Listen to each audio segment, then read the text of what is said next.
नमो नमः। चाणक्य संस्कृत अकादमी में आप सभी लोगों का एक बार फिर से स्वागत है। साथियों, आज यूपी पीसीएस संस्कृत ऑप्शनल के द्वितीय प्रश्न पत्र की चर्चा हम लोग करेंगे और पूर्व में जो भी चर्चाएं की गई हैं, उम्मीद है कि वो आपको बहुत अच्छे से समझ में आई होंगी और आपकी समस्या का वो समाधान करने में सफल हुई होगी। अभी इसमें देखिए, आज हमारा फिर से वही विषय है, वही तैयारी कैसे करें, संस्कृत ऑप्शनल ही क्यों रखें और इसके द्वितीय प्रश्न पत्र की तैयारी कैसे करें सेकंड पेपर की, उस पर हम लोग यहाँ पर विशेष चर्चा करेंगे। और उससे पहले एक सूचना ये बता दूं कि यूपीएससी और पीसीएस के संस्कृत ऑप्शनल यूपीएससी और पीसीएस के ऑप्शनल संस्कृत विषय की क्लासेज जो हैं वो जून महीने से प्रारंभ हो रही है। जून के पहले सप्ताह से ऑनलाइन कक्षाएं हैं, ऑनलाइन क्लासेज हैं। आप उनसे जुड़िए और अपने लक्ष्य को प्राप्त करिए। साथियों, मैं दिल्ली विश्वविद्यालय में अध्यापक भी हूँ। मैं 5 पुस्तकों की रचना कर चुका हूँ। 2 अंडर पब्लिकेशन हैं, 2 क्वेश्चन बैंक अंडर पब्लिकेशन हैं। तो मैं आपको ये सब इसलिए बता रहा हूँ कि आप यदि हमसे जुड़ते हैं तो ऐसा नहीं कोई मैं फेक या कोई ऐसा व्यक्ति हूँ जो आपके लक्ष्य को पूर्ण करवाने में या लक्ष्य को पूरा करने में मैं सहायक नहीं हो सकता। तो आप यह शंका, यदि आपके ऐसी कोई शंका है आपके मन में कि मैं अगर सर की क्लासेस करता हूँ या सर से पढ़ता हूँ तो क्या मैं सफल हो पाऊंगा कि नहीं हो पाऊंगा, तो आप इस शंका, ऐसी शंकाएं जो आपके मन में है, इसको आप निकाल दीजिए और यकीन मानिए कि आप यहाँ आएंगे तो यहाँ से सफल होकर ही जाएंगे। और लास्ट क्लास में चूंकि लेक्चर बड़ा ना हो जाए इसलिए हमने जो है थोड़ा संक्षिप्तता का ध्यान रखा, फिर भी थोड़ा बड़ा ही हो गया हमारे जितना हम सोचे थे। तो उसमें हमने संस्कृत के कुछ महत्व बताए थे, परंतु मैं पहले ही संस्कृत के कुछ महत्व आपको बता दूं। संस्कृत ऑप्शन लेने के आपके और क्या क्या फायदे हो सकते हैं, चाहे वो यूपीएससी में आप संस्कृत ऑप्शनल को लीजिए या पीसीएस के रूप में, चाहे वो यूपी हो या बीपीएससी हो, बिहार हो या जहां भी ऑप्शनल के रूप में संस्कृत विषय लगा हुआ है, कहीं भी आप लीजिए, उसके क्या क्या फायदे हो सकते हैं। सबसे बड़ा फायदा आप देखिए, मैं 4-5 बिंदुओं में आपकी इसकी चर्चा संक्षिप्त में कर देना चाहता हूं कि भाई संस्कृत का क्या महत्व है, संस्कृत क्यों लेना चाहिए, इसके क्या फायदे हो सकते हैं। भाई आप ऑप्शनल के रूप में ले रहे हैं, क्या इसका कहीं और प्रयोग हो सकता है। बहुत सारी शंकाएं, बहुत सारी जिज्ञासाएं आपके मन में होती हैं। देखिए, एक तो इसका पाठ्यक्रम बहुत सूक्ष्म है, मतलब बहुत संक्षिप्त है, बहुत छोटा है, सिलेबस छोटा है, शॉर्ट सिलेबस है। आप इसको 2 महीने में और अधिकतम 2.5 महीने में बहुत अच्छे से इतने अच्छे से तैयार कर सकते हैं जैसे आप अपना मोबाइल नंबर हो गया या आप वर्णमाला आपको याद है या कोई गाना यूं ही याद हो जाता है, आप कभी नहीं भूलते हैं। तो बहुत आसानी से इतना कमांड हो जाएगा आपका अपने ऑप्शनल पे, बस आप एग्जाम में जाएंगे, सिर्फ आपको लिखना होगा। दूसरा, यह मैथमेटिक्स से जरा इसमें नंबर मिलता है, मतलब हाई स्कोरिंग है। तीसरा, इससे में आपको बहुत फायदा हो, जब भी आप निबंध लिखेंगे ना तो संस्कृत के श्लोक, संस्कृत की सूक्तियां आपके बहुत काम आएंगी। और इसी प्रकार आप जीएस में जब एथिक्स का पेपर देंगे तो वहां पर जो है एथिक्स, जैसे आप देखते हैं ना मॉरलिटी, उसमें कहते नहीं कि जैसे नैतिकता क्या है, इंटीग्रिटी क्या है, सिंपैथी क्या है, इम्पैथी क्या है, इत्यादि जो भी टॉपिक्स हैं उससे रिलेटेड बहुत सारे कंटेंट आपको संस्कृत में मिलेंगे, क्योंकि ये सारे विषय संस्कृत के ही हैं मूल रूप से। और बहुत सारी सूक्तियां, बहुत सारे कोटेशन आपको यहाँ पर मिलेंगे, जहां वहां कोट कर सकते हैं, आप निबंध में उनको कोट कर सकते हैं। फिर साक्षात्कार में भी बहुत फायदा होता है संस्कृत का। आप इसको उदाहरण के तौर पर, आप एग्जाम्पल के तौर पर इसका प्रयोग कर सकते हैं।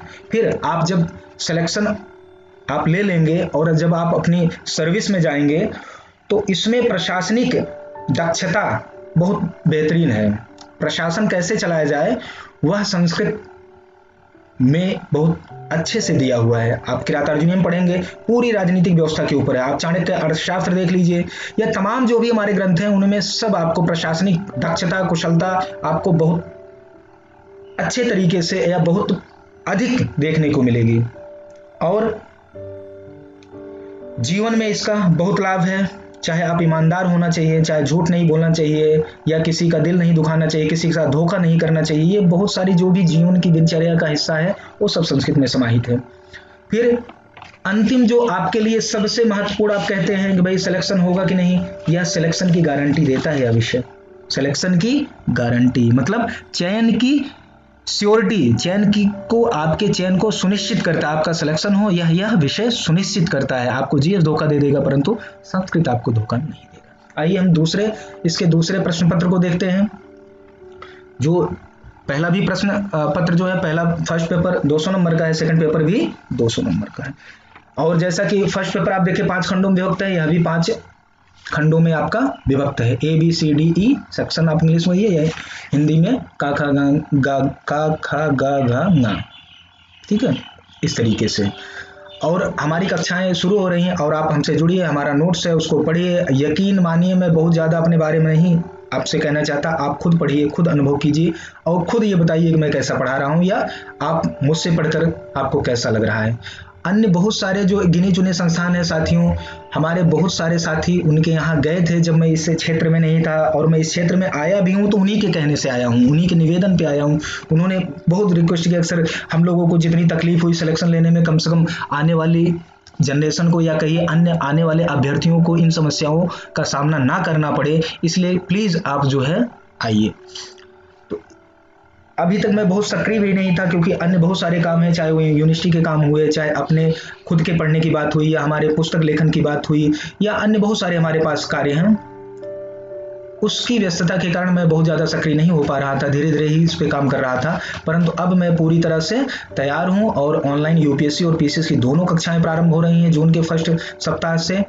और आप इससे आप जुड़िए, और एग्जाम डेट भी टल गई है और आपके पास बहुत सुनहरा मौका है। जो ऑप्शनल चेंज करना चाहते हैं वो चेंज कर लें, संस्कृत रख लें, और जो संस्कृत रखे हैं वो हमसे जुड़कर अपने सपनों को साकार करें। अब इसमें भी देखिए 5 खंड हैं, का खा गा घा ङ, और अंतिम खंड को छोड़ दिया जाए, अंतिम खंड को छोड़ दिया जाए तो इसमें हर खंड में 2 प्रश्न हैं, पहला दूसरा, सॉरी, हर खंड में 2 प्रश्न हैं ऐसा नहीं कहा जा सकता। जैसे पहले खंड में देखिए 1 प्रश्न है, उसके 3 उप प्रश्न है ABC।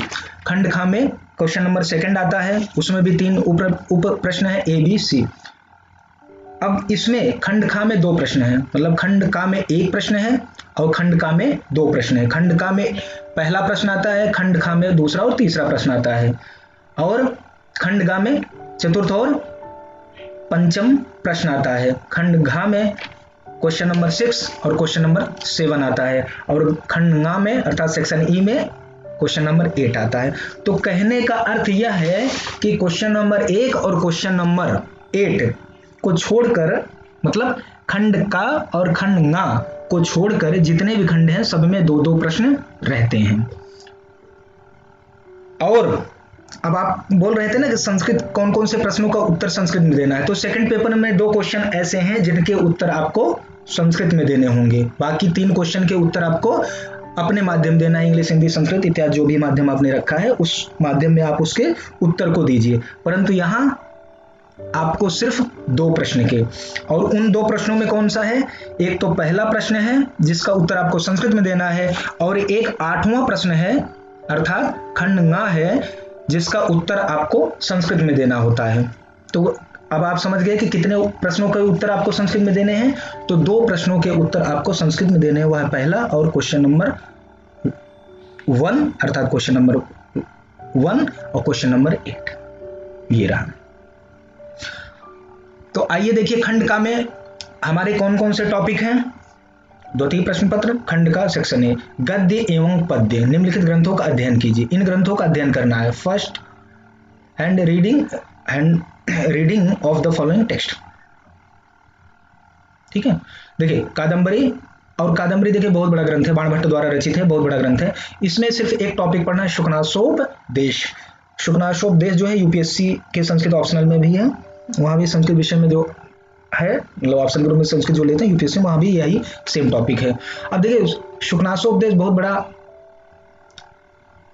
ग्रंथ कहिए या बहुत बड़ी उपदेशात्मक या कहिए जीवन से जुड़ी हुई बहुत सारी इसमें बातें हैं शुकनाथ उपदेश में, और प्रशासनिक दृष्टि से और जीवन में उत्थान की दोनों दृष्टि से बहुत ही महत्वपूर्ण यह विषय हमारा है। दूसरा हमारा है इसमें टॉपिक शिवराज विजयम। यह अंबिका दत्त व्यास द्वारा लिखा गया यह उपन्यास है। इसमें इसका सिर्फ प्रथम निश्वास ही आपको पढ़ना है। गद्य है, कादम्बरी कथा है। नलचंपू प्रथम उच्छ्वास है।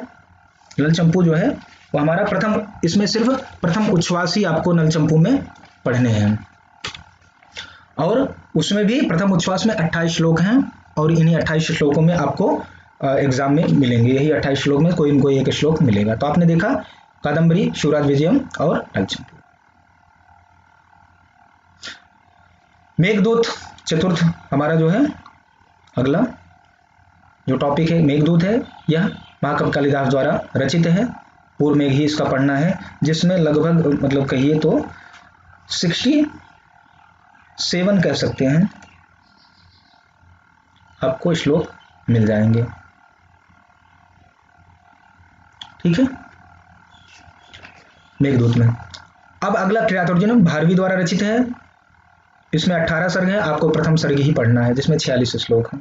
बहुत सरल है, बहुत मजेदार है। यह पूरी राजनीतिक व्यवस्था का वर्णन इसमें दिया गया है, किया गया है। और छठा जो हमारा टॉपिक नीति शतकम है। नीति शतकम, इसमें 30 श्लोक हैं, आपको 30 श्लोक ही पढ़ने हैं। ठीक है, और भर्तृहरि द्वारा यह रचित है। बहुत अच्छा है, बहुत उपदेशात्मक और बहुत नीति विषय के यह आपके सारे विषय हैं। तो आपने देखा कि जो क्वेश्चन नंबर 1 है, अर्थात खंड का में क्वेश्चन नंबर 1 है, उसमें 6 टॉपिक हैं। इन्हीं 6 टॉपिक में से आपको क्या करना होता है कि 2 संस्कृत में व्याख्या करनी होती है। आपको प्रश्न आएगा अधोलिखित में से किन्हीं 2 की संस्कृत में व्याख्या कीजिए। अब इसमें देखना टोटल 5 प्रश्न करने हैं, और प्रत्येक प्रश्न के अंक निर्धारित किए गए हैं। ठीक है, अब 5 खंड दिए हैं।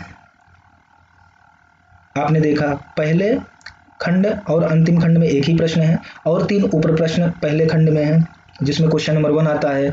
तो कह रहे हैं कि अधोलिखित में से किन्हीं 2 की संस्कृत में व्याख्या कीजिए तथा रेखांकित पदों में विग्रह पूर्वक समास निर्देश कीजिए। 2 बातें करें। एक तो कह रहे हैं कि जो किन्हीं 2 श्लोकों की, या किन्हीं 2 की, श्लोक नहीं किन्हीं 2 की, भाई श्लोक भी नहीं भी हो सकते, गद्य भी हो सकता है, तो किन्हीं 2 की संस्कृत में व्याख्या कीजिए, और जिन शब्दों के नीचे जो है, जिन पद कहिए या शब्द कहिए, जिन पदों के नीचे एक रेखा खींची गई उनमें समास बताइए, समास विग्रह करिए, समास विग्रह करिए और सूत्र बता दीजिए। ये कहना उनका है। अब देखिए इसमें एक चीज मैं सुधार करना चाहूँ। जो खंड का है, इसमें जो क्वेश्चन नंबर 1 है उसमें 4 उप प्रश्न है, A B C D। आप क्वेश्चन नंबर फर्स्ट पेपर में देखते थे वहां 3 होता है, यहाँ 4 है। जो क्वेश्चन नंबर 1 है उसमें 4 उप प्रश्न है, अर्थात कहिए कि वह जो है A B C D करके 4 भागों में विभक्त है। मतलब इसमें 4 दिए होंगे, चाहे 4 श्लोक या मतलब 4 टॉपिक दिए होंगे, टॉपिक सही नहीं है, 4 उप प्रश्न दिए हुए हैं इसमें, चाहे 4 श्लोक दिए हों, चाहे एकाध गद्य दिए हो, 3 श्लोक दिए गए हैं, या जो भी दिया है, इनमें किसी 2 की, A B C D में से किसी 2 की आप क्या करिए, व्याख्या करिए। और इन A में जो रेखांकित पद है, B में रेखांकित पद है, या C में, मतलब अगर आप A B कर रहे हैं तो A B में जो रेखांकित पद हैं उनमें क्या करिए, उन रेखांकित पदों में समास बताइए। वो कह रहे हैं विग्रह पूर्वक, मतलब कोई समास दिया उसका विग्रह करिए और उसके सूत्र को बता दीजिए, तो आपको पूरे के पूरे नंबर आसानी से मिल सकेंगे। और एक क्वेश्चन कितने का है, 40 नंबर का है। तो इसमें चूंकि 2 करने हैं, A B करिए C D करिए, कोई करिए, इसमें 4 है और 2 ही करना है, तो एक 20 का, एक 20 का है, दूसरा 20 का है, तो 20 40। तो इस प्रकार से इसमें 6 टॉपिक हैं, और 4 इसमें से 4 आपके जो है उप प्रश्न आएंगे, सब टॉपिक आएंगे, और उन्हीं में से 2 की व्याख्या करनी होगी, और कुछ रेखांकित पद होंगे, उनके समास विग्रह और उनके सूत्र बताने होंगे। आइए खंड खा देखिए। खंड खा में 2 क्वेश्चन होते हैं, question number 2 and question number 3।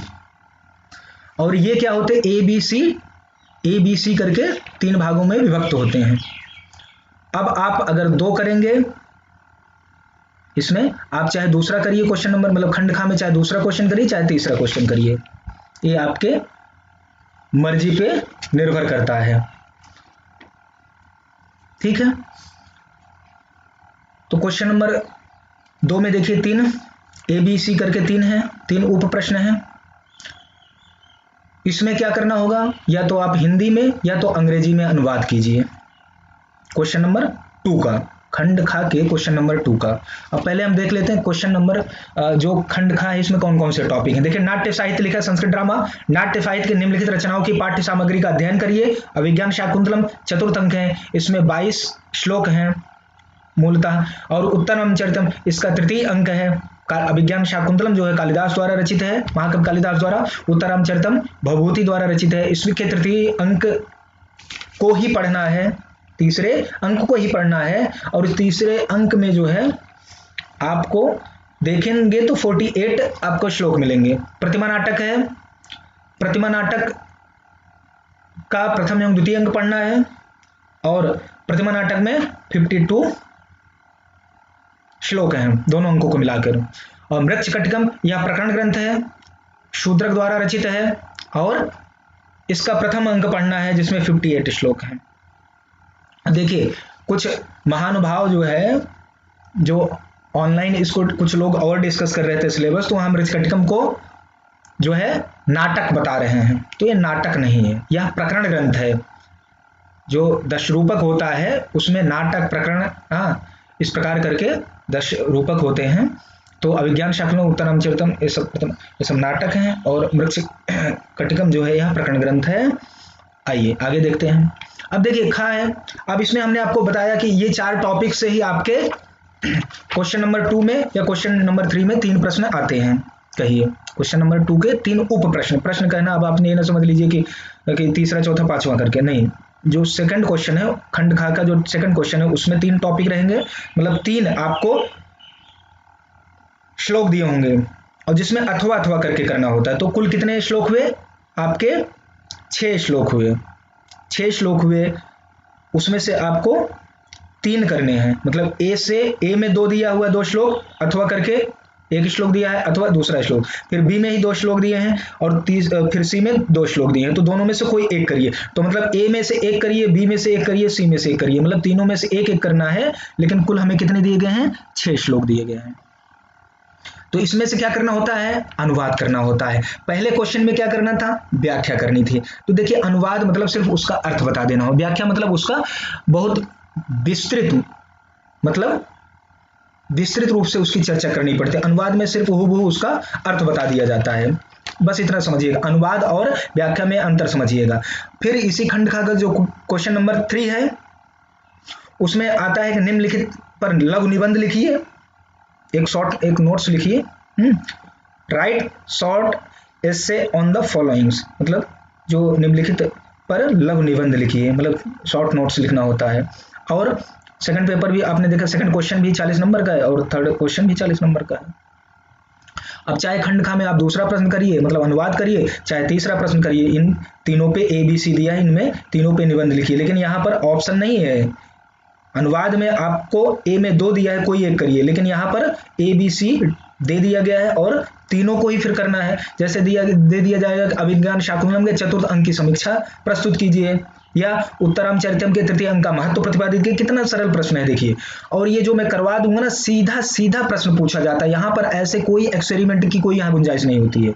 इसलिए आपको बिल्कुल भी भयभीत या जो है चिंतित होने की जरूरत नहीं है कि हम इतना बड़ा है तो हम इसको कैसे पढ़ेंगे, कैसे प्रश्न आएंगे, क्या प्रश्न आएंगे, ये सब मैं आपको बताऊंगा कि कौन सा प्रश्न आएगा, कैसे क्या होगा, कैसे पढ़ना चाहिए, मैं सब आपको बताऊंगा। इसलिए आप जो है ऑनलाइन क्लासेस अटेंड करिए और नोट्स लीजिए और अपनी तैयारी को एक संपूर्ण स्वरूप दीजिए। तो आपने देखा कि खंडका में 2 और 3 क्वेश्चन है, क्वेश्चन नंबर 2 और 3 है।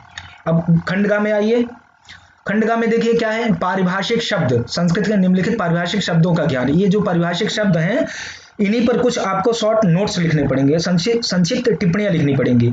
लेकिन कितने में? कम से कम वही 125 से लेकर 150 तक, 125 से 150 के बीच में आप, या 120 125 में शब्द संख्या में लिख देंगे तो भी बहुत आसानी से आपका प्रश्न पूरा हो जाएगा। अब इसमें देखिए, इसमें कई जो है टॉपिक हैं, जैसे महाकाव्य हो गया, खंड काव्य, कथा, आख्यायिका, चंपू, प्रस्तावना, विश्वंभक, प्रवेशक, सूत्रधार, वस्तुभेद, नायक भेद, विदूषक, पताका स्थानक, अर्थ प्रकृतियां, कार्यावस्थाएं या कार्य अवस्थाएं, पंच संधियां, स्वगत, नियत श्राव्य, जननांतिक, जनांतिक, आकाश, भाषित, नेपथ्य, नाटक, प्रकरण एवं नाटिका। तो आप देखिए 1 2 3 4 5 6 7 8 9 10 11 12 13 14 15 16 17 18 19 20 21 22 23, ये जो 24 छोटे छोटे टॉपिक हैं, इन्हीं में से कोई 3 टॉपिक अब देखिए खंडगा में 2 क्वेश्चन होते हैं, क्वेश्चन नंबर 4 होता है, क्वेश्चन नंबर 5 होता है। तो क्वेश्चन नंबर जो 4 है उसमें 3, इसी में से कोई 3 टॉपिक पूछा जाएगा, और क्वेश्चन नंबर 5 जो है उसमें भी इसी से जो है 3 टॉपिक पूछ लिया जाएगा। ठीक है, तो मतलब कुल मिला के 24 में से 6 टॉपिक आपको मिलेंगे ही मिलेंगे, और बहुत ही आसान है, बहुत ही संक्षिप्त रूप होता है इसका, आपको आसानी से समझ में आएगा, और सारा नोट्स हमारे पास उपलब्ध है, बिल्कुल भी आपको इधर उधर कोई प्रयास करने की आवश्यकता नहीं है। तो आपने देखा कि जो खंड हमारा ग था उसमें 2 क्वेश्चन होते हैं, question number 4, question number 5। Question number 4 में उप प्रश्न 3 होते हैं, और क्वेश्चन नंबर 5 में उप प्रश्न 3 होते हैं, और 40-40 जैसा कि समान अंक सब पे है ही है। तो इस प्रकार से ये आप सारे 24 टॉपिक तैयार कर लेंगे, आपके इसी में से 6 टॉपिक आ जाएंगे। अब आइए यहाँ देखिए खंडघा में भी देखिए 2 क्वेश्चन आते हैं, क्वेश्चन नंबर 6, क्वेश्चन नंबर 7। अब देखिए खंडघा मतलब सेक्शन डी में संस्कृत साहित्य का इतिहास। आप देखिए संस्कृत साहित्य का इतिहास आप पुस्तक लेते होंगे, उसमें देखिए वेद एवं वेदांगों का सामान्य परिचय इसमें कह रहा है, फिर का निम्नलिखित साहित्य के विधाओं का उद्भव, विकास और उनकी विशेषताएं। 3 बात पर आप ध्यान दीजिए, उद्भव, ओरिजिन, डेवलपमेंट एंड उनके सेलिएंट फीचर्स क्या है। निम्नलिखित क्या देखिए, origin, development and characteristic of the following literary genesis, मतलब उनकी विशेषताएं क्या हैं। बस इस 3 बात, और बाकी कुछ नहीं पढ़ना साहित्यिक विधाओं में, और हमको कोई लेना देना नहीं है, बस इन्हीं 3 बात पे जो सिलेबस में दिया उसी पे ध्यान रखना। वेद और वेदांगों का सामान्य परिचय, वेद 4 हैं, वेदांग 6 हैं, हम वहां चर्चा विषय में करेंगे, आप ये समझ लें मोटो। फिर आर्ष महाकाव्य, और मतलब 3 टॉपिक ऊपर आप देखें, वेद एवं वेदांग का सामान्य परिचय, और फिर निम्नलिखित साहित्यिक विधाओं का उद्भव, विकास और उनकी विशेषताएं निम्नलिखित कौन कौन सी है, जैसे आर्ष महाकाव्य, महाकाव्य, गद्य काव्य, गीत काव्य, नाटक एवं कथा साहित्य। तो 6 टॉपिक हैं जो निम्नलिखित साहित्यिक विधाओं का उद्भव है, इसमें 6 टॉपिक आपको दिए हैं, इसी 6 टॉपिक्स में से आपके प्रश्न आएंगे और आपको इनको करना होगा। ठीक है, अब इसमें हमने आपको दिया था ये जो क्वेश्चन नंबर, ये जो हमारा घा है,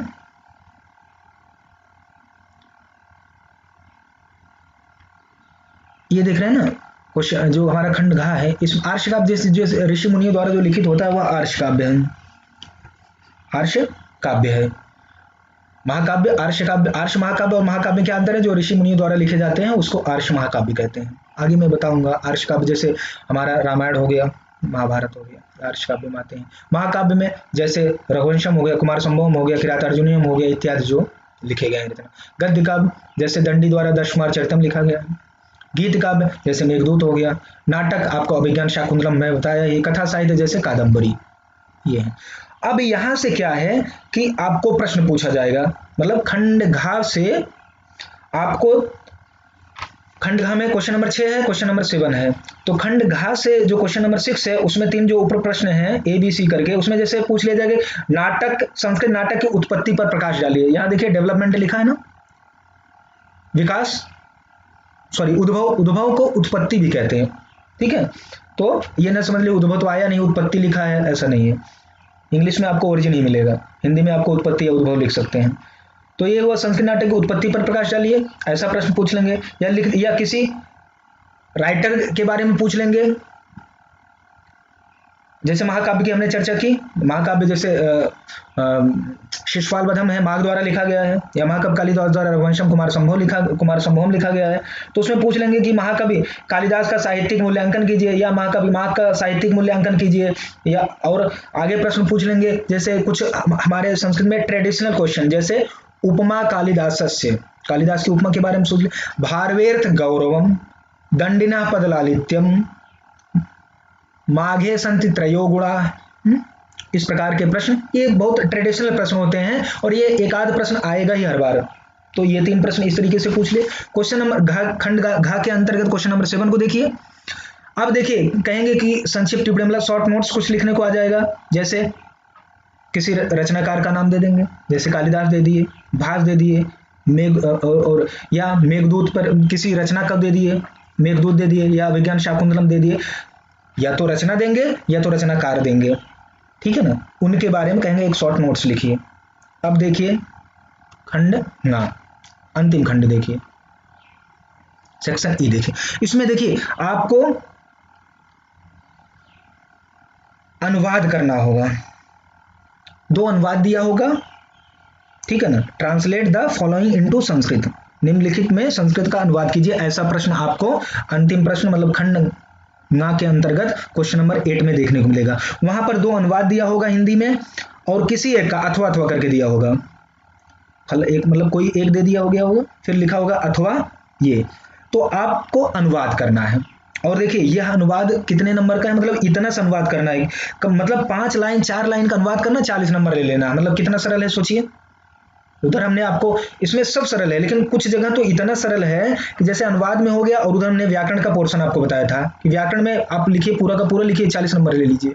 मतलब एक संधि करिए, उसका सूत्र लिखिए 40 नंबर, एक समास करिए या उसका विग्रह करिए, उसका लिख लीजिए, एक प्रत्यय बताइए, प्रत्यय का सूत्र लिखिए, आप पूरा पूरा नंबर ले लीजिए। सोचिए इसी प्रकार अनुवाद 4-5 लाइन का अनुवाद क्या है, आपको 40, यहाँ पता लगता है कि 250-400 पेज लिखते हैं तो भी 40 नंबर का प्रश्न तो होता है, परंतु 40 नंबर मिलता नहीं है, 10-15 नंबर से अधिक नहीं मिलता है। परंतु यहाँ देखिए आपको पूरे के पूरे नंबर मिल जाएंगे। मतलब 40 में अगर आपका विसर्ग अनुस्वार हलंत अगर गलत हुआ तो 2-4-5 नंबर काट लेंगे, परंतु 35 से 36 नंबर 35+ तो आपको मिल ही सकते हैं। तो सोचिए आप कितना भी करेंगे तो अच्छे से, मतलब आपके 10-15 नंबर ये कट भी जाते हैं, फिर भी 170, 75, 80 तक मिल सकते हैं, और दोनों मिला लिए तो आपको 250 नंबर, 350 नंबर यूं ही मिल जाएंगे।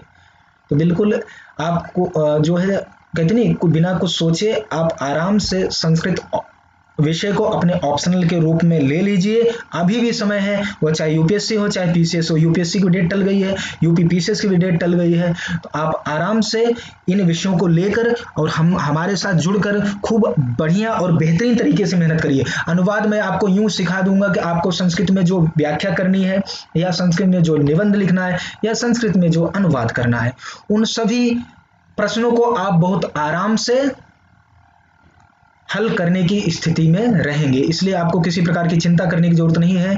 और आप कहीं भी जाइए, किसी भी कोचिंग सेंटर में आपके जाके देख लीजिए, इतना बढ़िया आपको ना मैटर मिलेगा। सब पुराना मैटर रख लें, क्योंकि सबको पैसा कमाना, हमारा सबका उद्देश्य जो है अर्थ प्राप्ति नहीं है, धन कमाना नहीं है, हमें विश्वास कमाना है, हमें मेहनत कमाना है, हमें यश प्राप्त करना है। और हमारे जैसे पुरुषार्थ चतुष्टय धर्म करेंगे तो अर्थ तो अपने आप ही मिलेगा।